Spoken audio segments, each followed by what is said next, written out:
Nous sommes très heureux de vous retrouver pour cette nouvelle édition de l'FC Africa 24 Football Club, pour survoler toute l'actualité africaine et internationale. Avant de vous présenter nos invités, voyons ensemble le sommaire de cette émission.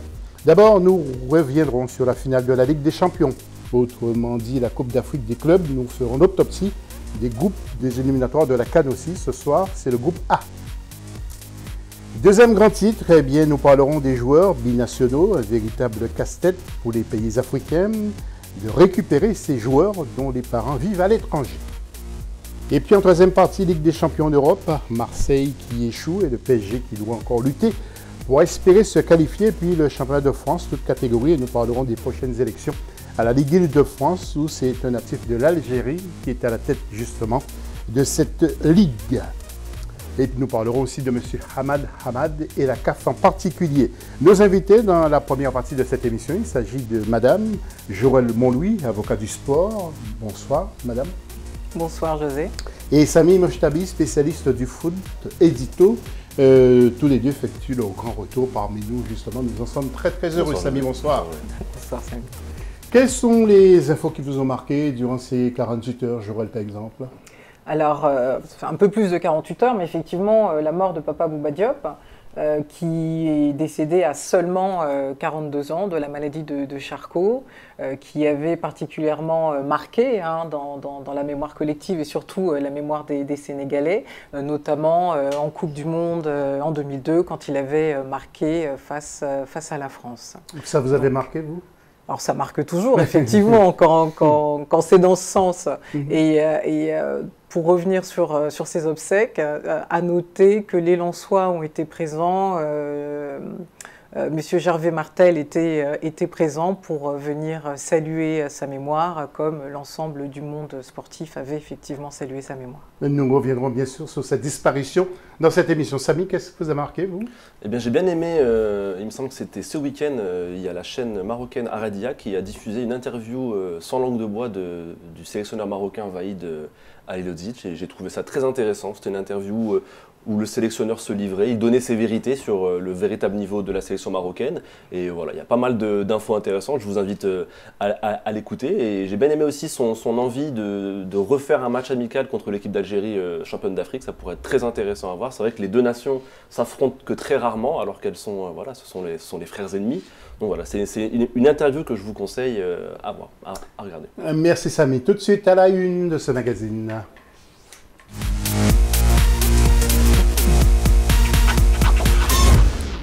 Et retour sur la finale de la Ligue des Champions qui s'est disputée le 27 novembre. C'était en Égypte, au Caire, précisément, entre le Zamalek et Al-Ahly. Et finalement, c'est le club égyptien d'Al-Ahly qui l'emporte avec, bien sûr, deux équipes qui rotent.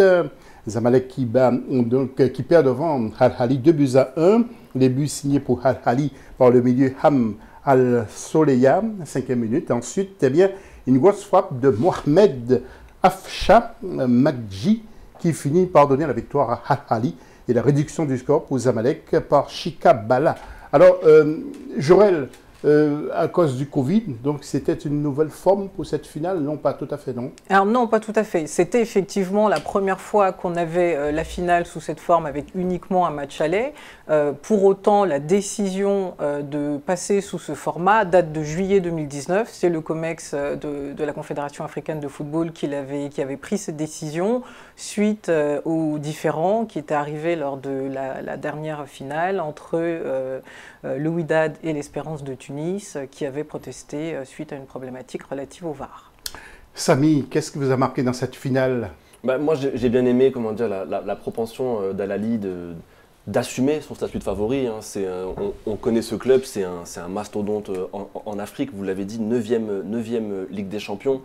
C'est un palmarès hors du commun. Il n'y a aucun club qui titille ce club égyptien. Donc une énorme performance La logique a été respectée. J'ai bien aimé aussi le retour au premier plan du foot égyptien, le football de club égyptien. Ça faisait un moment qu'on n'avait pas vu ces clubs-là présents. En plus, ils avaient brillamment... Et puis 2 équipes Kérotes. Exactement. Et ils avaient brillamment éliminé 2 équipes casablancaises en demi-finale. Ça m'avait bien attristé, mais bon, c'est la loi du sport.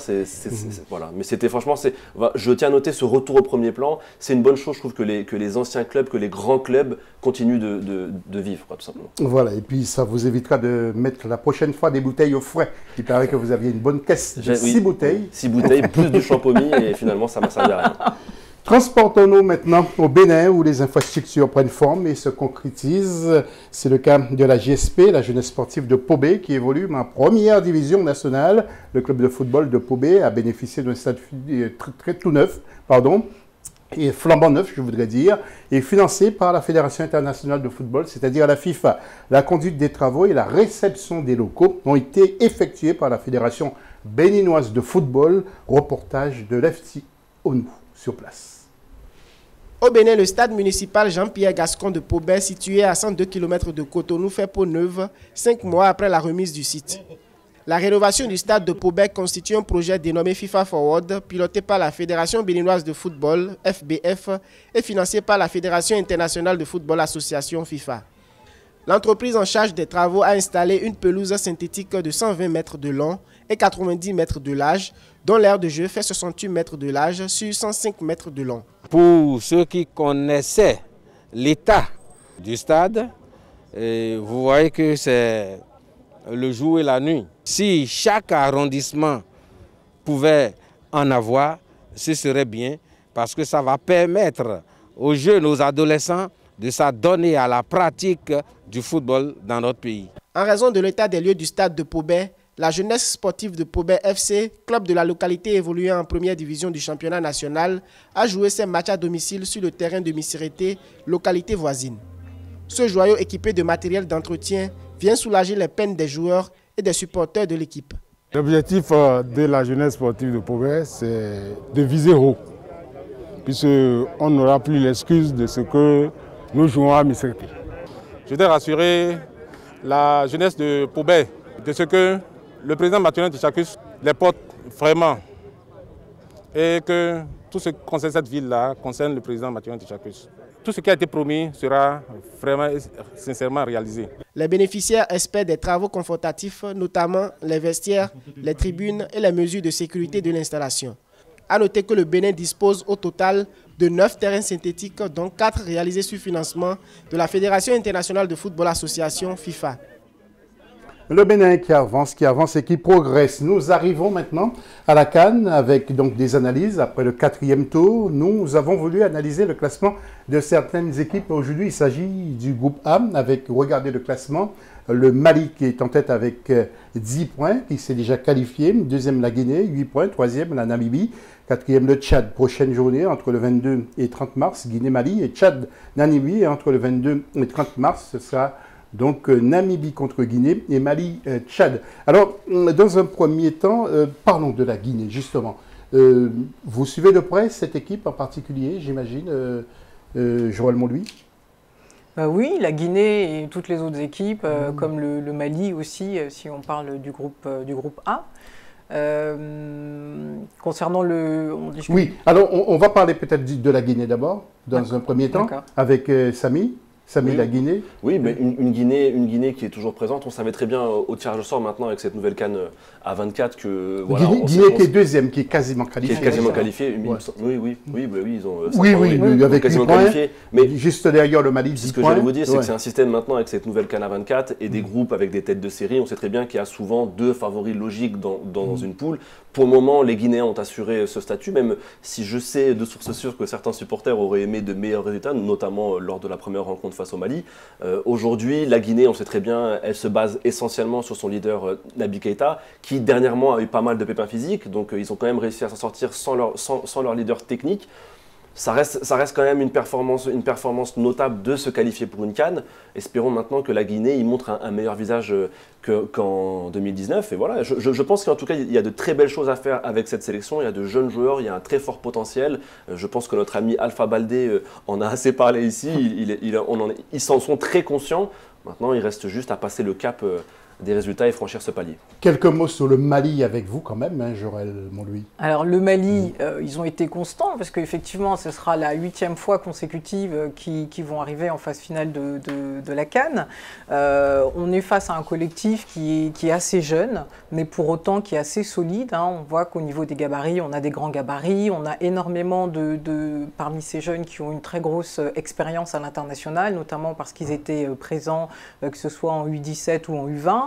La seule chose, effectivement... effectivement... gabarit, il y a Maïga qui est assez costaud, l'avant-centre. Ah oui, là, effectivement, on est sur du bon gabarit. Et c'est ça, justement, leur force. C'est cette force athlétique qui ressort de l'équipe, hein, indépendamment du jeune âge. Et il y a juste, effectivement, une petite fragilité en défense. À chaque fois, ils ont quand même reçu un but. Sinon, je pense qu'effectivement, ils ont... Ça reste une valeur sûre. Énormément de possibilités. Je pense que ça va... C'est vraiment une valeur sûre. Alors pour la Guinée, nous écoutons Morley Silla, président de la PROG. Il parle de son pays. Donc je pense que, bon, dans la tête quand même, on pense que vraiment on doit passer. Parce que l'écart qu'il y a là entre nous, le deuxième et le troisième et la dernière équipe, je pense que même un match nul, je pense qu'on est qualifié. Et franchement, même le Mali, même si on a un match nul au pays, et que l'autre match, je pense qu'on cherche encore un match nul, on est qualifié. Donc là, dans la tête, c'est fini, quoi. On a beaucoup de travail à faire pour qu'on puisse vraiment sortir une grande équipe pour qui va nous représenter, même si on n'a pas la Coupe d'Afrique, mais qu'on puisse vraiment sortir dignement dans le lot, quoi. Et nous allons retrouver Pathé Diallo maintenant. Écoutez, c'est l'ancien entraîneur du Mali. Écoutez ce qu'il nous dit. Que le Mali, je pense, est déjà qualifié et que la Guinée a besoin d'un point. Comme vous le savez comme moi, tous les matchs Mali-Guinée, c'est des grands derbies. Dans le temps, j'ai eu l'occasion d'en disputer et à chaque fois que j'ai joué contre cette Guinée, j'ai toujours marqué. Et donc le Mali, je pense que mes fistons feront de même, même si j'ai une sympathie pour la Guinée qui est un pays frère et voisin. Donc, mais je pense qu'on aura les gains du match. On sera plus motivé parce que là, qualifié déjà à 2 journées de la fin, c'est une bonne chose. Ça donne beaucoup d'esprit et de tranquillité. Samy et Joël, regardez ces images. Qui entre Ahmed Yahya, donc le président de la fédération donc de Mauritanie de football, Jacques Anouma, membre de la CAF, Patrice Motsipi, le président de Mamelodi Sundowns, un riche homme d'affaires sud-africain, et Augustin Senghor, le président de la Fédération sénégalaise de football, qui sera président de la CAF. Samy, comment voyez-vous ces élections? Qu'est-ce que vous pensez que M. Ahmad Ahmad peut revenir dans la course? Vu les affaires actuelles, ça me semble compliqué. Il avait déjà eu des petits soucis à Paris quand il avait été placé en garde à vue. Ça avait déjà fait beaucoup de bruit et très mauvais genre pour un haut dirigeant du football africain. Je pense que là, on voit ici la jeunesse, c'est la succession. C'est 4 profils très intéressants. Il me semble qu'aujourd'hui, Augustin Senghor serait un des favoris principaux. Honnêtement, je pense qu'il y a une belle, il y a une belle dynamique. C'est des jeunes dirigeants qui ont une vraie vision. J'ai bien aimé aussi la vision du football de M. Yahya, le Mauritanien. Il y a de vrais projets. Espérons qu'il y ait plus de fraude, puisque beaucoup de nos présidents de confédération ont eu ce souci, hein, puisqu'on sait que M. Ayatou avait aussi été un petit peu inquiété par la justice. Espérons que voilà, nous ce qu'on veut, c'est de la transparence, on veut des projets de qualité, on veut du bien-être pour notre football, que le football africain progresse et évolue de bonne manière. Donc espérons que ce soit des candidats avec de bonnes intentions. Oui, alors M. Ahmad Ahmad qui a saisi le TAS, vous qui êtes avocate, Joël, avocate du sport, il disait que dans sa déposition, dans son appel au TAS, il demandera à ce que la décision soit sortie justement d'une demande d'effet suspensif. Est-ce que vous pensez qu'il peut revenir sur le terrain du jeu, M. Ahmad Ahmad? Est-ce que vous ne pensez pas aussi en même temps que c'est un coup fourré, on lui a fait un coup dans le dos?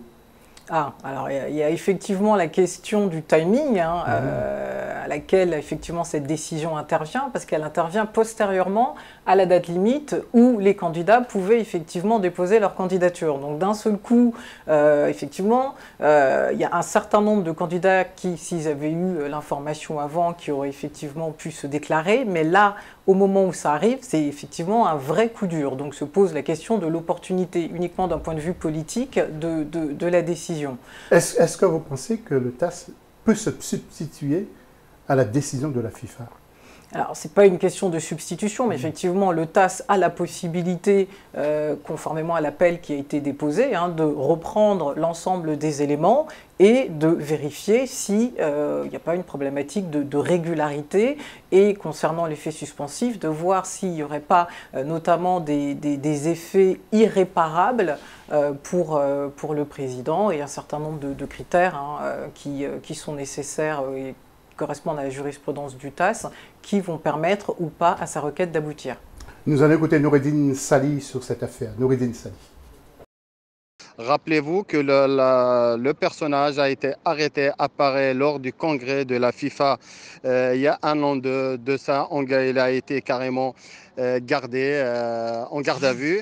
Donc je pense que la décision est suite à un dossier qui a été instruit pour la FIFA.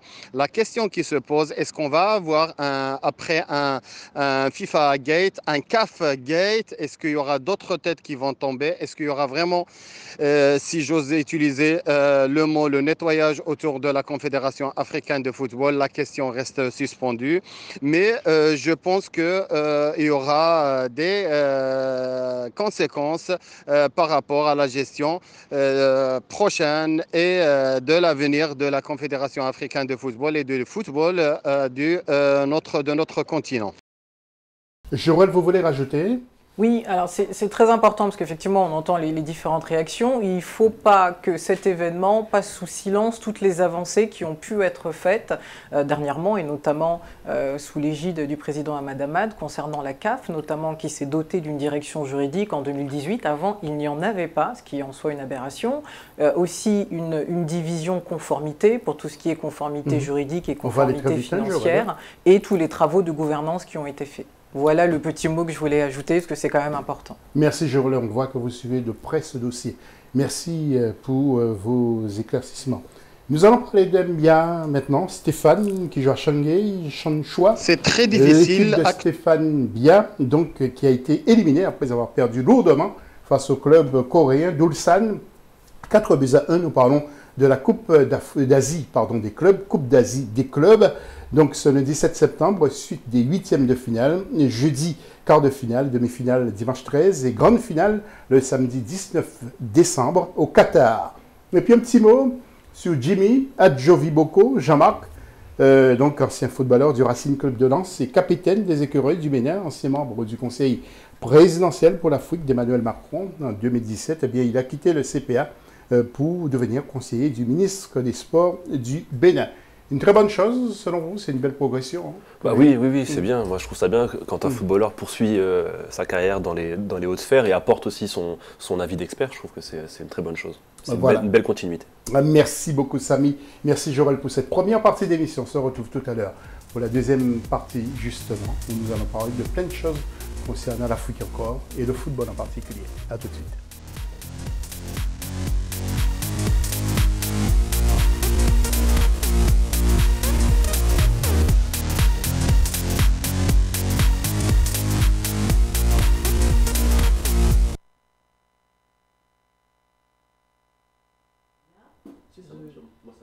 Moi, ça dépend des fois. Et des fois, je sais pas du tout ce qui se passe, pour le coup. Il y a un petit décalage, il me semble. Alors, par contre, j'ai pas trouvé grand-chose pour les tensions entre la Ligue et la Fédération camerounaise de football. Le technique. Il n'y a pas beaucoup de choses qui tombent. Comme c'est vieux, c'est... Non, mais ils ne donnent pas beaucoup d'infos. J'ai l'impression que merci beaucoup. Il y a une espèce de censure qui est faite concernant ce problème-là. Il y a une grosse censure. Où est-ce qu'il se passe au Cameroun? Ouais. Tu es d'accord avec moi? Il y a une censure? Oui, il y a peu d'infos, ça sort.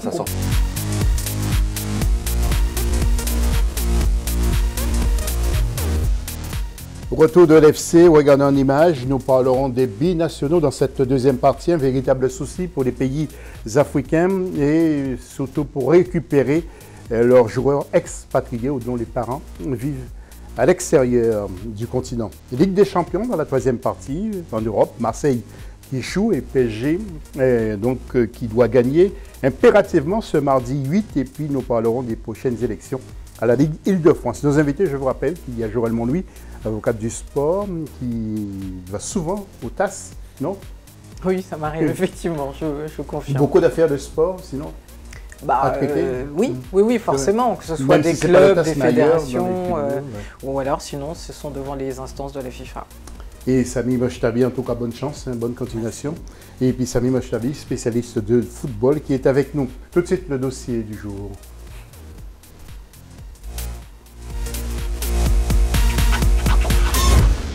Juste deux mots, avant donc de parler des binationaux, quelques mots sur disons l'affaire qui secoue le football camerounais entre la Fédération camerounaise de football et la Ligue, justement, avec la suspension de la Ligue, le TAS s'interroge à travers des arguments contradictoires de la FECAFOOT. Donc quand le TAS s'interroge sur les arguments d'une fédération, ça signifie vraiment que le dossier n'avance pas du tout, Joël. Ça veut dire qu'en tout cas, par rapport aux pièces qui auront été soumises au TAS, ils considèrent que la position de la fédération concernée n'est pas éclatante. Oui, donc c'est une affaire encore qui va perdurer dans le temps. Le championnat n'a pas pu repartir. J'espère pour eux qu'ils vont rapidement trouver une solution parce qu'effectivement, pour le pays, pour les joueurs et compte tenu des échéances prochaines à venir, il faut effectivement trouver une solution. Alors, ça a mis deux choses. Le tribunal arbitral du sport qui dit que la Fédération camerounaise a agi de mauvaise foi puisqu'aucune preuve ne soutient les allégations de corruption, de mauvaise gestion et tout le kidam que l'on reproche justement à la Ligue. Et deuxièmement, la Fédération est aussi accusé de fouler du pied ses propres règlements nuisant de malice en fournissant des documents falsifiés. D'après le TAS, que pensez-vous? C'est vrai qu'il y a eu peu d'infos quand même qui sont sorties de cette affaire. Aujourd'hui, le vrai problème, c'est qu'il y a un immobilisme total du football camerounais, en tout cas du football de club. Maintenant, qui croire dans ces accusations, on n'est pas vraiment proche du dossier. Juste maintenant, ce qu'on voit, c'est qu'aujourd'hui, tout est à l'arrêt. J'ai bien peur que la FIFA n'intervienne comme d'habitude. Je ne serais pas étonné qu'un comité de normalisation arrive d'ici peu. C'est un petit peu quelque chose qui se fait couramment en Afrique. Maintenant, le vrai problème pour moi, les vraies victimes de cette cacophonie, ce sont les sportifs. C'est le sportif, ce sont les footballeurs professionnels camerounais. La sélection aussi pour le CHAN, qui ne peut pas bien se préparer pour cette compétition. Il y a quand même beaucoup de choses. En plus du Covid, je trouve que ça fait un peu beaucoup quand même pour le football camerounais. En plus, qui va bientôt accueillir une très belle fête du football. Il faudrait quand même que ce soit réglé assez vite. Mais vu l'ampleur que prend cette affaire, j'ai bien l'impression que ça risque de s'éterniser dans le temps. Et ce n'est pas du tout bon signe pour le football camerounais. Et justement, le Cameroun qui prépare un grand tournoi pré-CHAN du 1er au 8 janvier avec 4 équipes, à savoir le Cameroun, le pays hôte, la Zambie, l'Ouganda et le Niger. Une information qui a été révélée par Allez les Lions. 8 jours après, fin de ce tournoi amical, le Cameroun va entrer en lice avec le CHAN. Il va affronter la Zambie le 16 janvier. Les Lions A vont défier aussi le Mali et le Burkina Faso. Le Mali, pays cher à Jorel Monlouis. Et puis la Lionne indomptable, Ajara Djoya, a été sacrée championne et soulier d'or de Norvège 2020. Quelle joueuse! Nous arrivons au problème des binationaux. On sent que plusieurs pays ont des difficultés. Est-ce que c'est votre avis? Les pays, est-ce qu'ils mettent les bouchées doubles, justement, Samy, selon vous? Est-ce que les pays africains sont suffisamment agressifs vers leurs joueurs? Pour appâter un... Oui, après, vous savez c'est très compliqué aujourd'hui, comment dire, de faire venir un binational. Il y a beaucoup de choses. Il y a la part financière qui compte. Pas que, honnêtement... Parce que le cœur devrait jouer. Bien sûr, le cœur devrait jouer, mais on sait très bien que dans ce monde, il n'y a pas que ça qui compte, il y a aussi le côté sportif. Il ne faut pas se voiler la face. Aujourd'hui, il y a un grand écart entre les sélections européennes qui désirent ces joueurs et les sélections africaines qui espèrent les rapatrier. Pour bien motiver aujourd'hui un joueur professionnel d'Europe, donc qui vit dans le confort d'un joueur professionnel, eh ben, il y a des garanties à apporter que Aujourd'hui, certaines nations africaines ne peuvent pas. Je vais vous prendre un exemple très récent qui a fait une très mauvaise pub pour le football africain. Ce qui s'est passé en Gambie avec l'équipe du Gabon, ce genre d'événement, eh ben, c'est clairement un signe négatif envoyé aux futurs joueurs de sélection.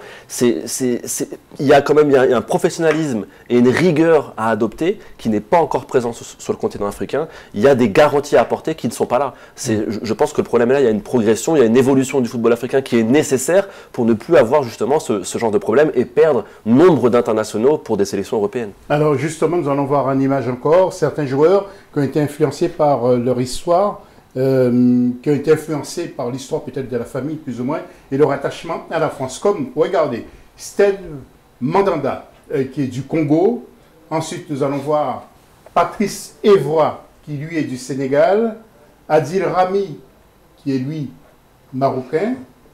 Il y a N'Golo Kanté, mais avant ça, il y a Samuel Ogunsisi qui est camerounais. N'Golo Kanté, que vous allez voir tout à l'heure, je vous l'ai dit, il est malin. Blaise Matuidi, qui est lui angolais. Paul Pogba, qui est guinéen. Moussa Sissoko, qui est malien, nous allons attendre, avec tout petit peu, nous sommes un tout petit peu en avance. Voilà, donc Blaise Matuidi, angolais. Paul Pogba, qui est lui guinéen. Ensuite, Moussa Sissoko, qui est malien. Jérôme Boateng, qui est ghanéen. Sami Khedira, qui est tunisien. Boateng, vous avez vu à l'instant, avec les cheveux coloriés. Et puis Laura Sané, qui est sénégalais. Là, c'était Khedira à l'instant. Laura Sané, qui est très bon, qui est donc originaire du Sénégal. Romelu Lukaku, qui est du Congo. Ou encore El Shaarawy, qui est égyptien. Joël, que pensez-vous de cette affaire? Est-ce que vous avez été appelé à défendre des dossiers de binationaux ou est-ce que c'est un sujet qui vous préoccupe? La question des binationaux, c'est une question ancienne déjà, effectivement, ça c'est la première chose. Et surtout, c'est une question, tout en étant ancienne, qui est particulièrement présente. Parce que comme l'indiquait très justement Samy, les différentes sélections ont à cœur, déjà pour le message et pour l'espoir que portent certains joueurs, de les avoir effectivement dans leur sélection, mais aussi ensuite, d'un point de vue sportif, à partir du moment où ils arrivent à intégrer ces bons éléments, ils savent qu'effectivement ça va faire d'un seul coup une énorme différence par rapport à leur sélection. Donc effectivement, c'est une vraie problématique qu'ils ont au quotidien, d'essayer de faire en sorte de garder ce lien, parce que finalement, il y a une vraie problématique de lien dans la durée entre les joueurs et les fédérations, pour ensuite avoir la possibilité de faire revenir leurs binationaux. Mais avec l'assouplissement de la réglementation au niveau de la FIFA, il devrait y avoir beaucoup plus de possibilités. Notamment avant, il ne fallait pas que le joueur ait fait une première sélection. Vous voulez dire que la réglementation auprès de la FIFA a changé, a modifié en faveur de ces joueurs? Effectivement, bon, effectivement. Au cours de au 70e congrès de la FIFA, donc ça a été voté à 193 voix contre 1 voix. Donc là, l'idée... Que dit justement schématiquement, il y a un certain nombre de critères supplémentaires qui permettent à des binationaux d'être dans les exceptions. L'exception la plus notable, en tout cas la plus intéressante, c'est ne pas avoir été appelé en sélection depuis au moins 3 ans et surtout avoir joué moins de 3 fois pour la première équipe. Alors qu'avant, ce n'était pas du tout le cas. Donc ça permet justement aux plus jeunes d'avoir un petit temps supplémentaire de réflexion et pour ensuite pouvoir aux fédérations... C'est une sorte de seconde chance un peu offerte aux joueurs. C'est une loi qui a été créée suite à la problématique de Mounir Haddadi, le joueur marocain, qui a été fortement poussé par Fawzi Lekja, d'ailleurs, le président de la fédération marocaine. Samy, gardez la parole parce qu'il y a certains joueurs justement qui ont préféré jouer sous les couleurs de leur pays. Alors nous allons voir quelques-uns. Il y a Kalilou Koulibaly qui joue avec le Sénégal. Il y a également Pierre-Emerick Aubameyang que nous allons voir en image, qui joue aussi avec le Gabon. Riyad Mahrez qui joue avec l'Algérie. Il y a Kevin Prince Boateng, l'autre frère joue avec l'Allemagne, mais celui-là il joue avec le Ghana. Wilfried Zaha qui joue avec la Côte d'Ivoire et Maxime Choupo-Moting qui joue avec le Cameroun. c'est un choix de cœur extraordinaire.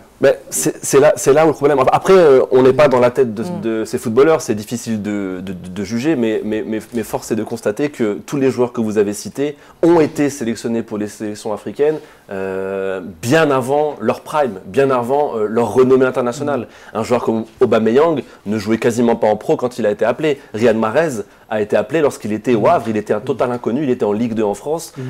Pareil pour Koulibaly, qui venait juste de sortir de Metz et n'avait pas encore performé avec le Napoli. Il y a aussi cette notion où on se dit que peut-être qu'aujourd'hui, ces joueurs, avec leur statut, auraient-ils choisi leur sélection africaine? Il y a toujours ce doute, malheureusement. Parce qu'il faut bien se rendre compte qu'aujourd'hui, une sélection européenne, je parle d'une bonne sélection européenne, elle vous offre tous les 2 ans des compétitions internationales de qualité, que ce soit l'Euro ou la Coupe du Monde. Il y a une certaine régularité sportivement. C'est quand même plaisant et tentant de se dire qu'on va jouer 2-3 Coupes du Monde, 3-4 Euros. Mais tout le monde n'a pas sa chance, hein, malheureusement. Tout le monde n'a pas sa chance. Les meilleurs sont sélectionnés. Mais c'est une tendance qui commence à changer puisque maintenant, de jeunes joueurs, même de jeunes joueurs cotés, commencent à choisir des sélections africaines. C'est une tendance qui devrait perdurer dans le temps pour voir, enfin tous ces binationaux garnir les rangs de nos sélections africaines. Je vous donne la parole dans quelques instants, mais écoutons du côté du Red Star, en région parisienne, Steve Marley qui est donc le directeur sportif, et il y a beaucoup de joueurs africains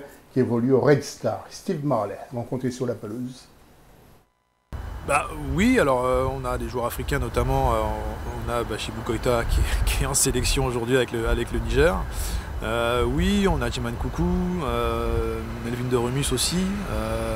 On a des joueurs qui ont des potentiels et qui sont concernés par les sélections nationales. On a des binationaux.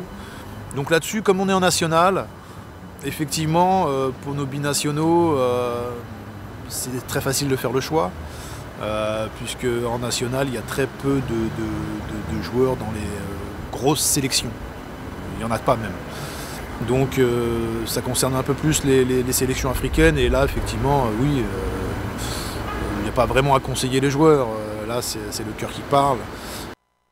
Voilà, un peu partout en Europe, il y a beaucoup de joueurs africains donc, que des pays voudraient bien récupérer. Il y a du côté de la Suisse, Gelson Fernandez, il y a aussi du côté de la Suisse encore, un joueur congolais au nom de Denis Zakaria, mais il y a aussi beaucoup de jeunes Marocains. Peut-être vous avez entendu parler d'eux, mon cher Samy. Il y a en Norvège Osmey Sarawi, je ne sais pas si ça vous dit quelque chose. Youssef El Maleh, aussi qui est très bon. Abdou El Houari, je n'ai pas l'accent, mais bon. Ça passe très bien. Ça passe très bien. Oui, mais c'est vrai qu'il y a, même en France, il y a Imran Moussa qui joue actuellement avec les Espoirs, qui est convoité par les sélections marocaines. Voilà, je pense que le nerf de la guerre sera là, c'est chercher des jeunes pépites qui jouent dans les équipes Espoirs et les convaincre dès maintenant. Dès maintenant. Avant de retrouver Morley Silla, si vous avez un tel dossier à défendre, quels sont les problèmes que peuvent rencontrer ces joueurs pour venir vous voir, par exemple, Joël Monlouis, en tant qu'avocat? Là, pour les questions de binationalité, là c'est juste un choix, c'est avant tout un choix personnel. Finalement, le juridique intervient très peu. C'est plus... Tout simplement, il faut respecter les règlements de la FIFA. Exactement. Et pour éviter, à la rigueur, la seule chose, c'est peut-être intervenir en amont en tant que conseil, pour qu'ils connaissent effectivement la réglementation et qu'ils sachent qu'effectivement, certaines de leurs actions ne leur permettront pas de revenir après en arrière. Donc uniquement en termes de conseil, mais sinon après, effectivement, c'est un choix propre du sportif, que ce soit un choix du cœur ou un choix stratégique par rapport à sa carrière, c'est un choix qui lui appartient. Juste pour finir sur cette loi, c'est quand même une très bonne chose, c'est une belle avancée puisqu'elle permet de plus emprisonner un joueur qui avait peut-être fait un choix pour une sélection, comme Mounir, qui avait joué que seulement 17 minutes avec l'équipe d'Espagne et qui ensuite avait été totalement oublié. Il y a aussi le cas de Bakayoko, le milieu Thiemoué, le milieu de Naples, qui avait joué aussi quelques temps avec l'équipe de France, il me semble qu'une rencontre contre l'Espagne, et qui est maintenant aussi convoité par la Côte d'Ivoire. Mais c'est pour tous ces cas-là, justement, les joueurs qui avaient joué très très peu, une fois quelques minutes. Pour ne pas les bloquer. Voilà, exactement, pour pouvoir faire évoluer donc, et passer... Donc, quand même, c'est une avancée en faveur de... Alors, tous les footballeurs qui nous regardent, vous avez la possibilité d'appeler Maître Joël Monlouis pour avoir les informations. Malheureusement, vous, Samy, vous n'êtes pas avocat, sinon je voudrais demander aussi aux téléspectateurs de vous appeler. Avant de clore cette deuxième partie de l'émission, un risque de la publicité pour vous, Joël, ça va vous coûter cher. Un cri d'alarme du président de la SPOC de Guinée-Conakry, M. Morlaye Sylla, qui n'est pas content de la manière dont son pays traite les anciens footballeurs. Écoutez un extrait de l'interview qu'il nous a accordé. Morlaye Sylla. Bon, tout ce que moi je veux dire, d'abord je remercie, je salue tous les Guinéens et je dirais encore aux autorités du football de faire tout pour penser à bien mûrir ce qu'on a dit dans notre courrier et surtout les anciens footballeurs. Faut qu'on maintenant qu'on essaye de penser à notre avenir. Il faut qu'on essaie de prendre à main. Il ne faut pas que les gens se cherchent à se servir de nous.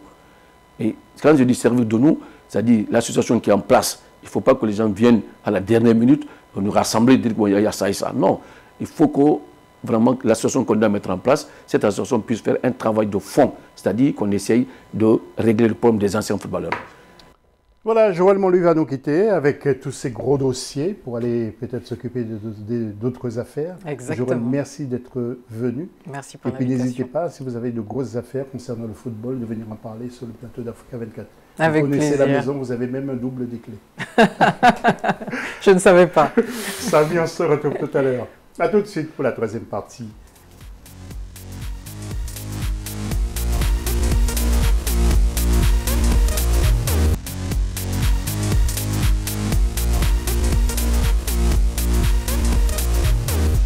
Retour de l'FC avec la dernière partie d'émission. Nous parlerons de la Ligue des Champions en Europe. Marseille qui échoue et le Paris Saint-Germain qui est obligé de gagner ce mardi 8. Et puis le championnat de France, toute catégorie. Et puis nous parlerons aussi des élections à la Ligue Île-de-France. Donc fauteuil qui est très très prisé. Nous allons voir ça tout à l'heure avec notre invité. Tiens, justement, il s'agit de Sylvain Henri Cissé. Vous êtes le porte-parole, non, le responsable de la communication du candidat Thierry. Vous savez, quand on est en campagne, on fait beaucoup de choses. Je suis le numéro 2 sur la liste. Ouais. Effectivement, je m'occupe de la communication, mais je suis au four et au moulin. Et comme les membres de la liste, je m'occupe de beaucoup de choses sur cette campagne qui a lieu en ce moment et qui verra, je l'espère, son épilogue le 19 décembre. C'est Thierry Mercier, le candidat. Thierry Mercier, derrière lequel je me suis rangé. Je connais Thierry Mercier depuis pas mal d'années. Ouais. Il a un lien avec l'Afrique qui est assez fort, puisque son père était entraîneur d'équipe africaine au Sénégal, en Côte d'Ivoire, au Mali et au Togo. Lui-même a beaucoup de relations avec l'Afrique, des amis. Par exemple, Nordine Kourichi, le fameux Nordine Kourichi, qui fait partie de notre comité de soutien, qui a fait partie de cette fameuse équipe. Voilà, je suis parti. Bon, j'arrête. On y revient tout à l'heure. Vous avez du beau monde. Et puis il y a Samy qui est toujours avec nous. Samy n'a pas bougé. Le football international tout de suite après ça.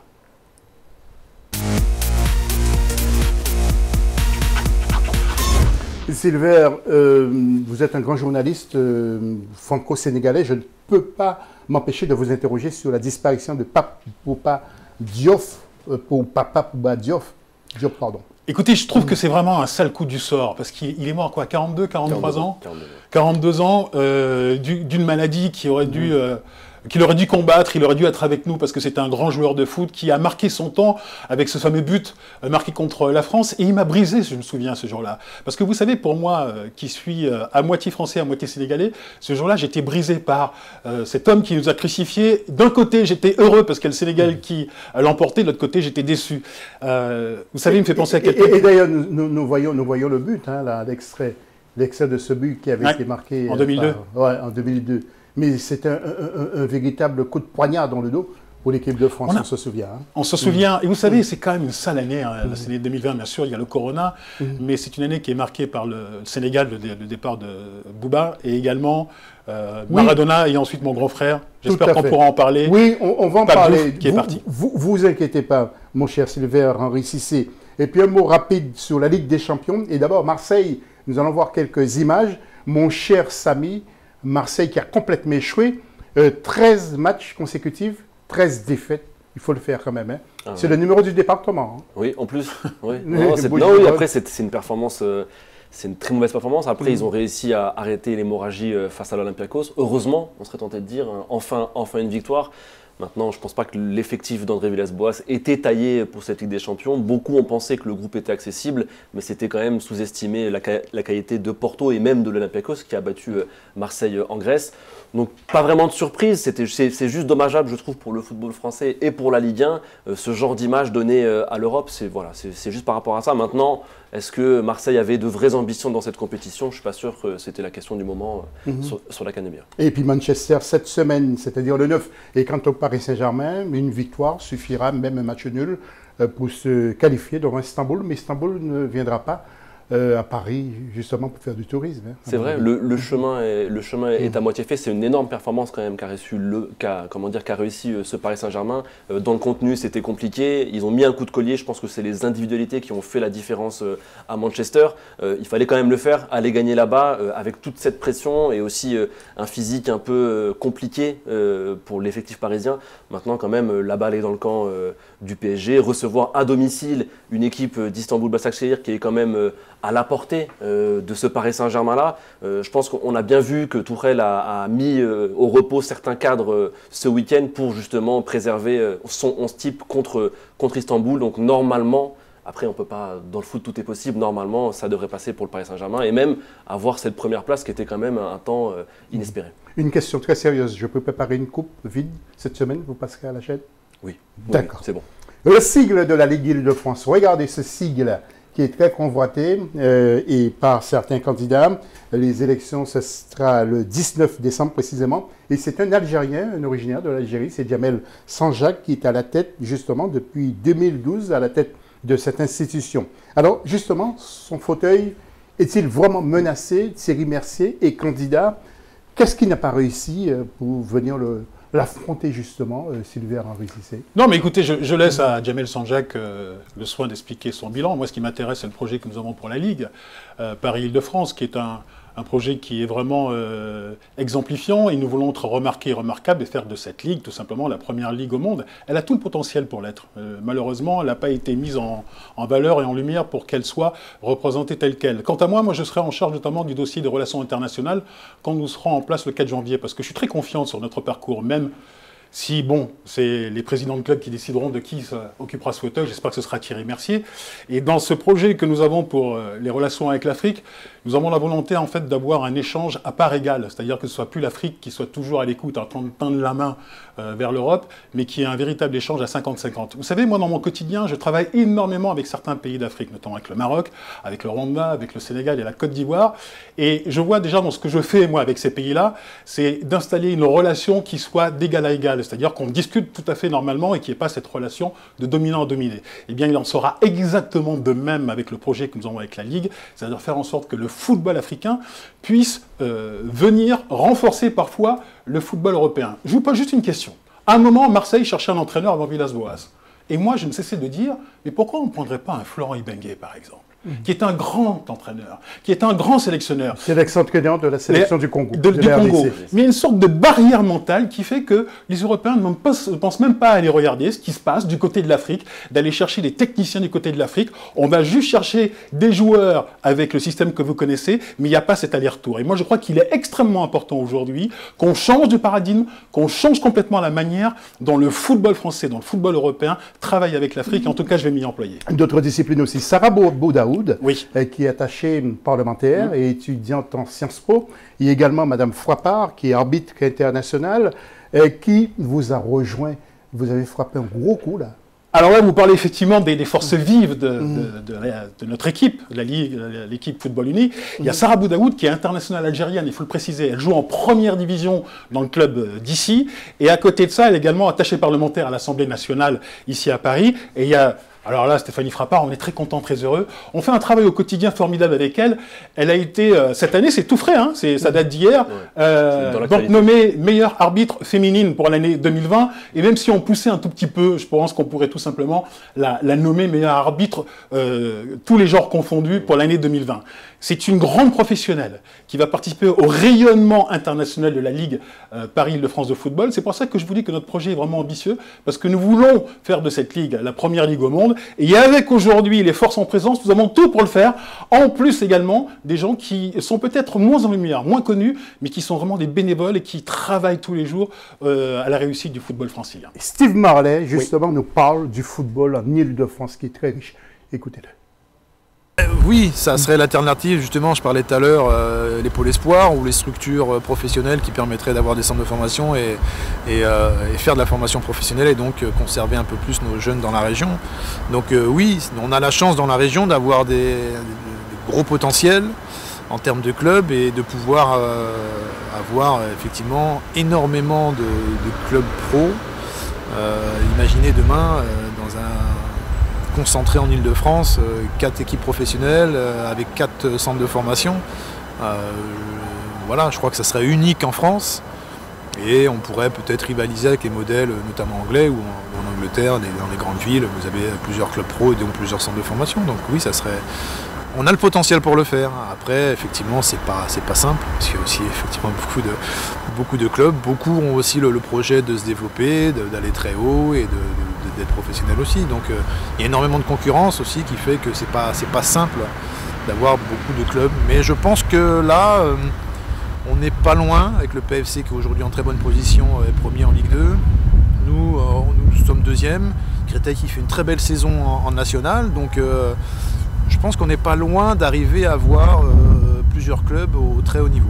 Et avant de donner la parole à Silver Henri Cissé, avec vous Samy, nous allons voir des tableaux avec les clubs d'Île-de-France qui brillent. La Ligue 1 par exemple, avec le Paris Saint-Germain qui est en tête du championnat. Samy, quelques commentaires de votre part. En Ligue 2, le Paris FC Chambly, Paris FC qui est en passe de peut-être monter aussi. Regardez Samy. Oui, non, mais faut bien se rendre compte de ce que représente l'Île-de-France aujourd'hui dans le football français. Hein. C'est le premier pourvoyeur de talent en France et même à l'échelle européenne. Il faut bien comprendre que l'Île-de-France, en termes de potentiel de joueurs, c'est un mini-Brésil. C'est dans le monde. C'est le plus gros pourvoyeur de footballeurs professionnels dans le monde avec le Brésil, la région de Sao Paulo. Exactement, c'est extraordinaire. Il suffit de regarder d'où viennent les joueurs actuellement de l'équipe de France. 60-70% viennent d'Île-de-France. C'est totalement impressionnant. Et même les nationales. Oui, allez-y. Et juste, comme le disait très bien Steve Marley, c'est vrai qu'aujourd'hui, vu le potentiel présent en Île-de-France, c'est une aberration de ne pas voir plusieurs clubs parisiens en Ligue 1, en première division française, comme il l'a très bien dit, le modèle londonien, Milan a plusieurs clubs, Madrid a plusieurs clubs. C'est vrai qu'en France, on reste, voilà, on est isolé par rapport à ça, c'est pas normal. Normalement, l'Île-de-France devrait avoir plusieurs grands clubs. Le national, regardez Samy, avec justement Red Star et Créteil, qui veulent monter. Red Star qui est en tête, l'équipe de Steve Marley, Créteil qui est à la 4e place. Et puis chez les femmes, il y a au moins 4 à 5 clubs. PSG leader devant Lyon, Fleury est 5e, Paris FC 7e, ici les Molinos est à la 10e place du très très haut niveau. Alors Silver Henri Cissé, vous vous sentez apte de gérer tout ça, tout ce football-là, plus ces amateurs? Non mais attendez, il suffit juste de regarder la liste qui compose Football Uni. Thierry Mercier, ça fait 60 ans qu'il est dans le football. Il a 62 licences exactement. Il a été joueur, entraîneur, éducateur, président de district. Quand on parle de Stéphanie Frappard, qui aujourd'hui fait partie des stars internationales. Et ensuite, nous avons Alain Frey, qui est aujourd'hui le délégué médical, qui a travaillé avec le Paris Saint-Germain, qui est le médecin du Red Star, qui a été le médecin des équipes de France de judo, par exemple. Nous avons Sarah Boudaoud, nous en avons parlé. Amida Moussaoui, qui va s'occuper de la communication et qui est une joueuse bénévole, Alain Frappard, je vous parle en fait de ces 15 personnalités, et encore, j'oublie encore Gustave Tolger, qui a 15 ans est devenu président d'un club, le club des Vikings à Paris, qui a 26 ans, diplômé de Sciences Po, qui gère un club et qui fait partie également des talents. Nous avons aujourd'hui une équipe qui est complète. Il suffit tout simplement, et là j'encourage les téléspectateurs à taper sur les réseaux sociaux Football Uni et d'aller voir notre programme, d'aller voir le trombinoscope, tout le matériel que nous avons déployé, et vous verrez que nous sommes complètement en mesure de pouvoir gérer effectivement une ligue de 270 000 licenciés et à peu près 12 millions d'euros de budget. Et justement, Steve Marley nous parle de la politique du football en Île-de-France, nous l'écoutons. Oui, j'ai pas vraiment de choses à reprocher à ce qui est fait. Et là, la politique, elle est ce qu'elle est. Et ça permet quand même de sortir pas mal de joueurs, en tout cas sur la formation. Maintenant, ce qui manque peut-être, je trouve que c'est peut-être des infrastructures de haut niveau pour permettre garder peut-être un peu plus les jeunes et d'être un premier filtre avant qu'ils ne s'en aillent en province malheureusement. Alors oui, effectivement, c'est aussi à nous, club, pro, de peut-être de monter en ce qui nous concerne, nous, le Red Star, et de faire de centres de formation. En ce qui concerne le PFC, c'est fait. Donc voilà, il y a les clubs aussi qui doivent bosser, avec l'aide bien entendu des ligues et de la Fédé. Et il y a peut-être aussi, comme je disais, je parlais tout à l'heure de structures de haut niveau, peut-être, vu le bassin de population que nous avons, la qualité des joueurs que nous avons, peut-être faire un deuxième pôle espoir, puisqu'aujourd'hui, il n'y a que l'INF. Voilà. Et puis, Sylvain Cissé, Henri Cissé a oublié de nous parler de deux personnages qui ont marqué le football français. Alain Couriol, qui vous rejoint, regardez, nous allons le voir en image. Et puis Jean-Michel Moutier. Oui, ils font partie du comité de soutien de Football Uni. Ce sont deux personnalités parmi tant d'autres. Alain Couriol, qui a joué au Paris Saint-Germain, qui a été en équipe de France, 12 sélections. Un joueur important dans l'histoire du football français. Et Jean-Michel Moutier, le gardien, alors j'allais dire Nancy, mais du PSG, surtout, vous voyez, quand il officiait au Parc des Princes, il a joué avec Michel Platini, et on peut compter aussi Sylvain Biltord, par exemple, José Touré, qui font partie, Amara Simba, qui nous a fait rêver et qui font partie de notre comité de soutien. C'est à peu près aujourd'hui une cinquantaine de personnalités, et même issus de la société civile.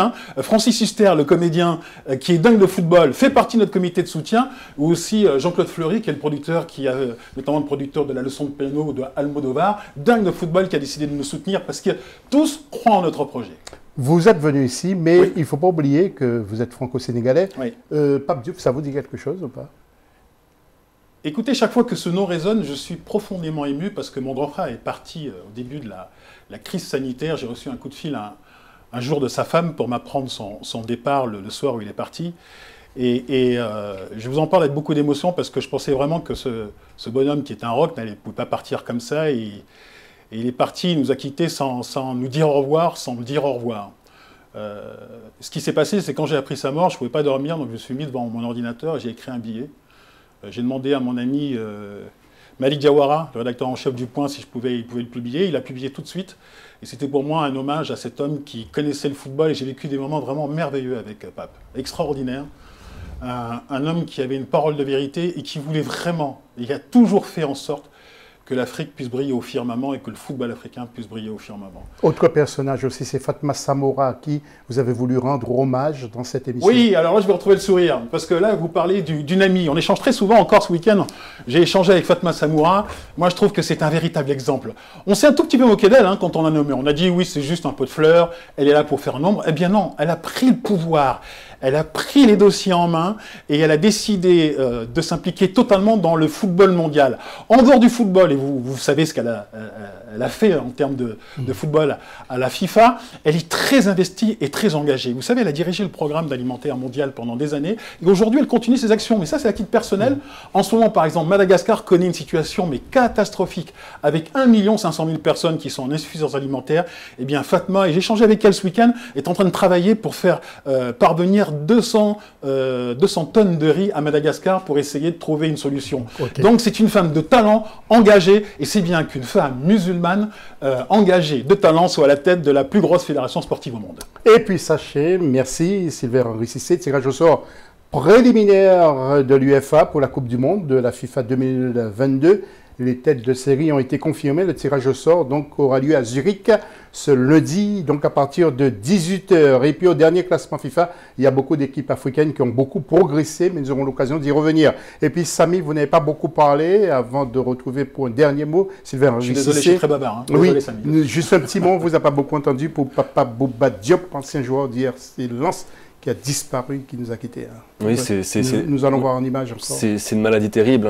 Il y a d'autres champions, il y a notamment, on en parlait, le tennisman Jérôme Golmar qui avait été aussi touché par cette maladie. C'est une maladie horrible. Moi, c'est un joueur qui m'avait marqué puisque c'est totalement ma génération. En 2002, j'étais au lycée, donc j'étais en plein dedans. Ses prestations avec le Sénégal m'ont marqué, mais même en club, que ce soit en Première Ligue ou même avec Lens, en Ligue des Champions, c'était un joueur impressionnant, physiquement, il dominait le milieu de terrain. C'est ça qui est pour moi le plus choquant, parce que pour moi, j'avais l'image d'un rock, d'un monstre, et c'est dur de se dire qu'il a fini handicapé et par perdre la vie, c'est vraiment triste. Sylvain Henri Cissé, que peut-on vous souhaiter avec Thierry Mercier? Bonne chance. Vous êtes optimiste, je le sens. Oui, oui, tout à fait. Oui. C'est le 19. C'est le 19 décembre. Juste après, je pars à Kigali, à Rwanda, pour passer les fêtes. Et il faut que je retrouve le continent. Et si tout se passe bien, le 4 janvier, nous prenons en main les rênes de la région Île-de-France. Ce sera peut-être un cadeau de Noël avant. Peut-être le cadeau de Noël. Et sans être péjoratif, vous êtes le bon client pour faire la transition entre l'Afrique et la France. Entre la France, entre les pays africains, parce que quand on dit l'Afrique, on a l'impression qu'il y a un seul pays, entre le continent africain effectivement, et Paris. On va s'évertuer à faire ça, et faire en sorte que justement, la France et le continent africain, les pays d'Afrique, travaillent et se regardent surtout d'égal à égal, c'est important. Dans la prochaine émission, nous allons vous faire découvrir un garçon qui évolue du côté de l'Allemagne. Il est camerounais, un jeune de 16 ans. Nous allons vous proposer un sujet sur ce garçon lundi prochain dans notre émission. Merci à Silver Henry Cissé. Merci. Pourquoi vous n'avez pas que seul prénom? Non, en fait, c'est un double prénom. C'est Silver Henry et le nom Cissé. Encore on mélange, c'est bonne taux, mais Silver Henry Cissé, voilà. Merci à Sami Mochtabi. Et puis merci à Joël Monlouis qui était avec nous dans la première et deuxième partie de cette émission. Merci à toute l'équipe qui m'a aidé à préparer cette émission. On vous donne rendez-vous lundi prochain à la même heure pour un nouveau numéro. Salut, bonne soirée.